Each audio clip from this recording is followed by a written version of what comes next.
Hello दोस्तों, हम लोग जानेंगे रैगिंग क्या होती है, रैगिंग पर कानून क्या है, रैगिंग के खिलाफ शिकायत कैसे और कहाँ करें, रैगिंग के दोषी को सज़ा क्या होती है। इस सब मामले में हम लोग बातचीत करते हैं। रैगिंग क्या होती है? रैगिंग यह शब्द हम लोग सुनते हैं तो हमारे मन में छवि बन जाती है कि कॉलेज में विद्यार्थियों के साथ जो मानसिक, शारीरिक और भावनात्मक अन्य तरह से उनके साथ दुर्व्यवहार होता है। रैगिंग माने कि रैगिंग में कॉलेज के भीतर या कॉलेज के बाहर जो भी शैक्षणिक संस्था होती है उसके भीतर या बाहर विद्यार्थियों के साथ दुर्व्यवहार होता है। ऐसे निम्न कृत्य किए जाते हैं उसको हम लोग रैगिंग कहते हैं। रैगिंग विद्यार्थी कैसे करते हैं? तो जो नए स्टूडेंट होते हैं उनको सीनियर स्टूडेंट इशारों से, नज़रों से, लिख कर, गाने बोलकर, अलग अलग कमेंट्स कर उनको लालचन देते हैं, उनके साथ दुर्व्यवहार करते हैं, जिनसे जो नए विद्यार्थी होते हैं वो पीड़ित होते हैं, परेशान हो जाते हैं। और ये सब कृत्य जो है वो कॉलेज के भीतर होता है या कॉलेज के परिसर के बाहर होते हैं। जिनके इन सब से नए विद्यार्थी जो है नज़रों से शर्मिंदा होते हैं, झुका हुआ महसूस करते हैं।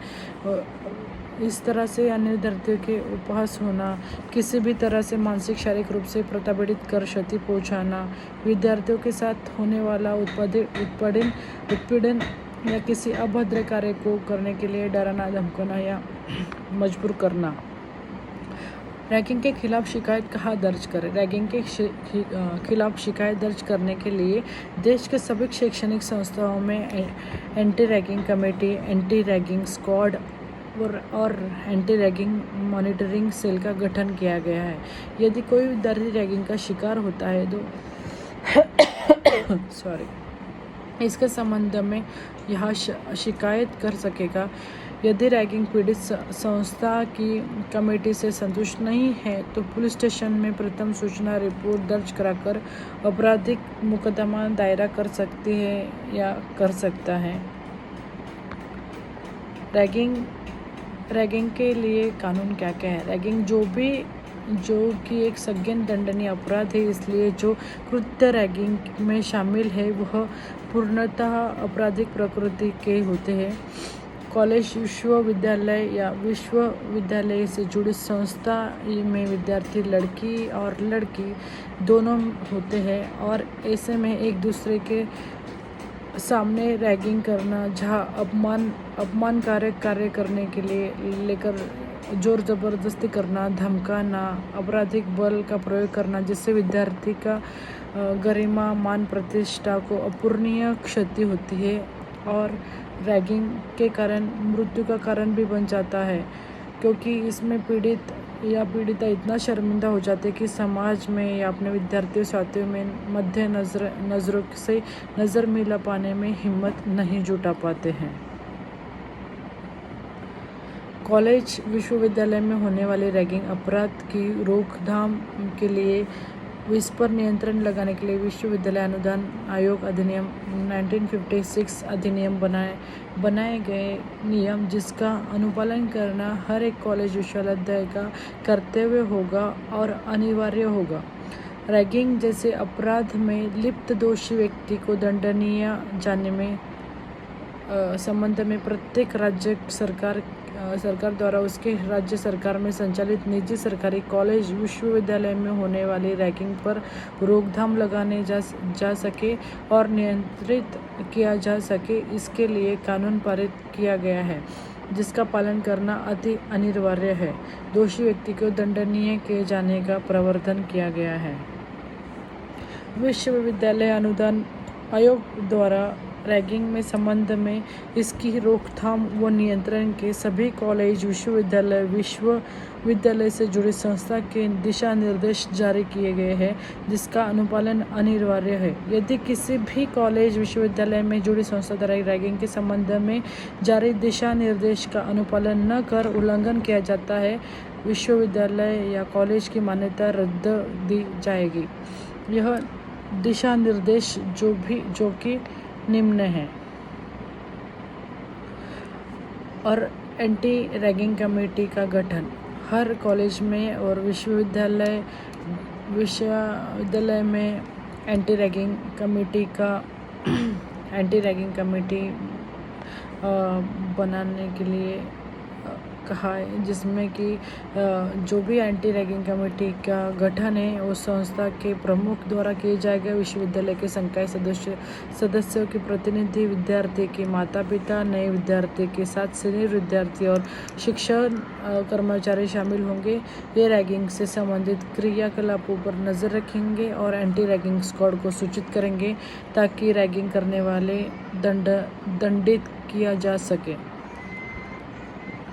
एंटी रैगिंग स्क्वाड संस्था के मुखिया द्वारा गठित किया जाएगा, जिसके सदस्य कॉलेज विश्वविद्यालय कैंपस के विभिन्न विभागों व्यक्ति होंगे। ये सदस्य कॉलेज विश्वविद्यालय में चौकसी निगरानी रखेंगे और गश्त लगाएंगे, अपने मोबाइल रखेंगे और हर समय चौकने रहेंगे। इन सदस्यों को शक्ति होगी कि संभावित रैगिंग क्षेत्र, हॉस्टल या अन्य क्षेत्र में अचानक छापा मार सकते हैं। यह स्क्वाड रैगिंग की घटना की जांच करेगा और किसी रिपोर्ट एंटी रैगिंग समिति को देगा और इस स्क्वाड द्वारा किए जाने वाला कार्य समिति को दिशा निर्देश किया जाएगा। Anti monitoring cell on ragging यदि संस्था विश्वविद्यालय से जुड़ी है तो इसमें रैगिंग की निगरानी के लिए एक मॉनिटरिंग सेल का होना अनिवार्य होगा। यह मॉनिटरिंग सेल विश्वविद्यालय से जुड़ी संस्था से समन्वय बनाए रखेगी। संस्था के प्रमुख से एंटी रैगिंग समिति, एंटी रैगिंग स्क्वाड और मॉनिटरिंग सेल दिशा निर्देश के अनुपालन में ओरिएंटेशन कार्यक्रम के संचालन का संबंध, परामर्श सत्र आदि के संबंध में, रैगिंग की घटना के संबंध में वार्डन और अन्य कर्मचारी द्वारा समस्या का सामना करने में रिपोर्ट मांग सकेगा। यह सेल यह भी निरीक्षण कर सकेगा कि रैगिंग की रोकथाम के उपाय के लिए कितना प्रयास किया जा रहा है। यह सेल यह भी सत्यापन कर सकेगा कि विद्यार्थी और उनके माता पिता संरक्षक से हर साल एंटी रैगिंग शपथ पत्र भरवाया है या मांगा जा रहा है या नहीं।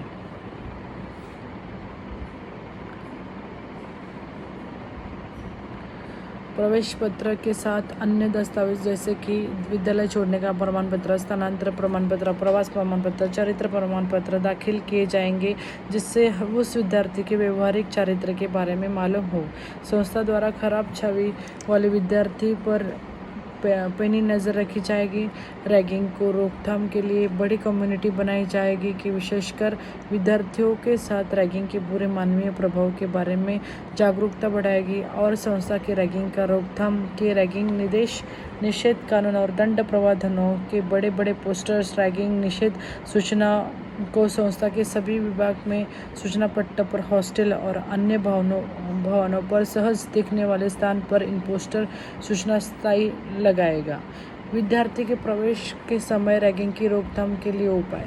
कॉलेज और विश्वविद्यालय में नए विद्यार्थी के प्रवेश लेने पर उनको एक पत्रिका दी जाएगी जिसमें रैगिंग के खिलाफ शिकायत किससे और किससे इसकी जानकारी दी जाएगी। उन परिपत्र में संस्था के प्रमुख, वार्डन, एंटी रैगिंग कमेटी, जिला अधिकारी या पुलिस अधिकारी इन सभी के नाम, पता, टेलीफोन नंबर आदि लिखे जाएंगे। संस्था में आए गए नए विद्यार्थी को इनके अधिकारों के बारे में इस परिपत्रक में जानकारी दी जाएगी और साफ दिशा निर्देश दिए जाएंगे कि वे अपनी इच्छा के विरुद्ध कोई काम नहीं करेंगे, यहाँ तक कि यदि अगर उनके सीनियर ने कोई भी आदेश दिया तो वो मना कर सकते हैं। उनको डरने की ज़रूरत नहीं है। संस्था उनका ख्याल रखेगी और विद्यार्थियों पर होने वाले अत्याचारों का बर्दाश्त नहीं की